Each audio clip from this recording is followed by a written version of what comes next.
We want to go to our Ron Hosko, CBSN security consultant, who is joining us on the phone and has been watching this coverage. Ron, tell me, in an incident like this, obviously details are still coming out right now, they're still emerging, but what is happening in terms of the communication between authorities, the FBI here, and officials there in the UK? So, Elaine, the FBI has really habitual contacts with all of the security services in Great Britain. The FBI has full-time people detached to the embassy there. Those folks, the lead of those folks is known as the legat, the legal attaché, and his daily function is to interface with representatives of the host nation. Here that might be New Scotland Yard, MI5, MI6, others, to exchange information. And that's very much with the Brits a two-way street. They are among America's most trusted intelligence partners and certainly law enforcement partners of the domestic international agencies. So there are really top-flight relationships built up at multiple levels. One is that legal attaché. In addition to that, the counterintelligence and the counterterror, and very often the criminal leadership of the organizations are in touch with each other through other mechanisms. And America and the Brits are also among this group known as the Five Eyes, and that is us, the Brits, the Canadians, the New Zealanders, and the Australians, where most commonly the most sensitive intelligence that can be shared with a foreign nation is going to be shared. So these partnerships exist at multiple levels. I'm sure that the legal attaché and the assistant legal attachés are working overtime to get as much information back here domestically as possible. And of course, it goes without saying, but it is said, any U.S. resources that can be provided that may help Great Britain assess this, understand it, and respond to it will be offered. All right, as you've been speaking, Ron, we've been watching Twitter, and in fact, authorities there in Manchester, emergency officials are saying because of this incident in Manchester, they are requesting that people only call them for life-threatening emergencies at this time. That's one of the ambulance services.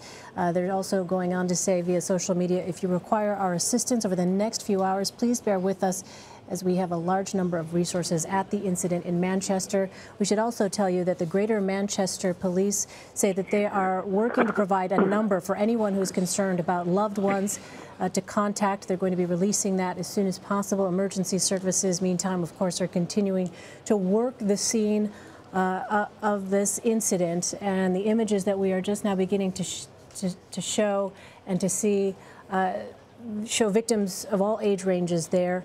Again, this was immediately after an Ariana Grande concert had just concluded.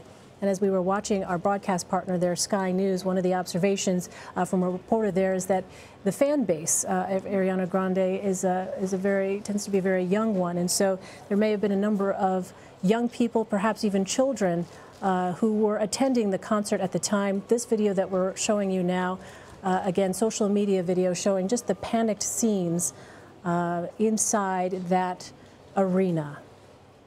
I've just been handed some information here. Is this reportable? Is Lenzen?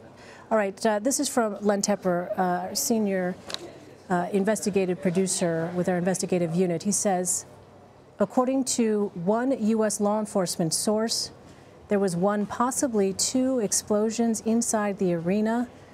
Again, cautioning, though, this is very preliminary information. They are looking at it as terrorism. Again, according to one U.S. law enforcement source, there was one, possibly two explosions inside the arena. This is very preliminary information, and they are looking at this as terrorism. Ron, if you're with us, I'd like to ask, what was the threat environment like there in the UK? And given what we've just heard here, it would seem that this would be the protocol, unfortunately, when there's been a report of an explosion such as this. Yeah, I think that, you know, the threat posture across Europe, and frankly very much so still here in America, is everyone is thinking terrorism until proven otherwise. I think, post 9/11 have had a few years where we pulled back from that posture, took a deep breath, and went to evaluate first. And very often it was criminal. It might be somebody with a mental health issue, and I'm talking about active shooters where there's mass casualty events.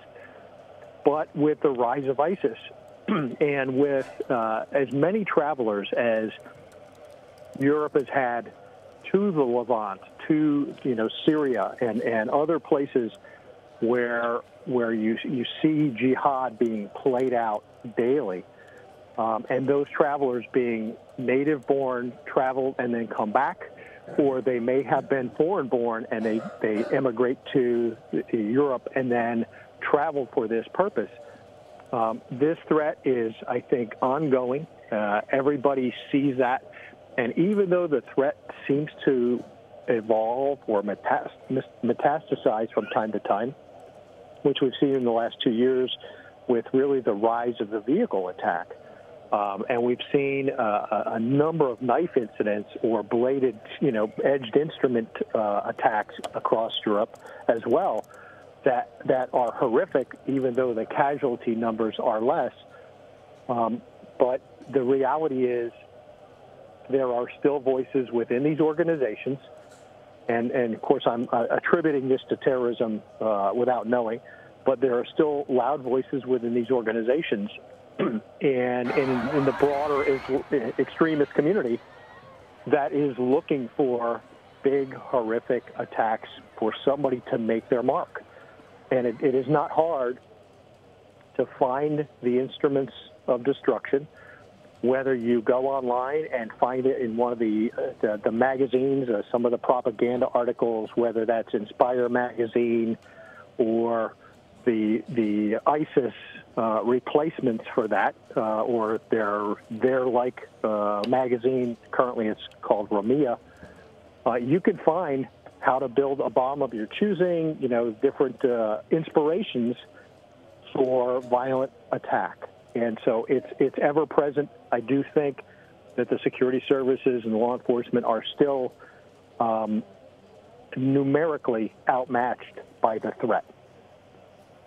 So this is very real, and this may be a reminder that ISIS or Al-Qaeda or others are not done making their mark.